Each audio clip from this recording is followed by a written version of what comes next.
Here's a quick test. I put the camera around the wrong way. Oh, camera's around the wrong way. Hey, even better. Right, here's a quick one. Axle stands underneath the fork legs, and yeah, so this is so we can spin the front wheel. Now, what I've just noticed, I'm going to put the camera stationary. This doesn't move, just the wheel. You'll see that wheel. That wheel is very much buckled. So the other wheel I've ordered is going to go and get paid for now.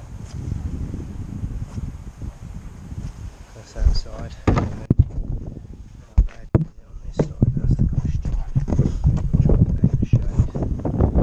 Right.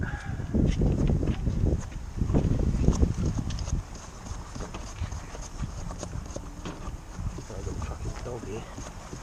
Doggy panel, but yeah. So you can see the wheel is definitely buckled, so that's coming off.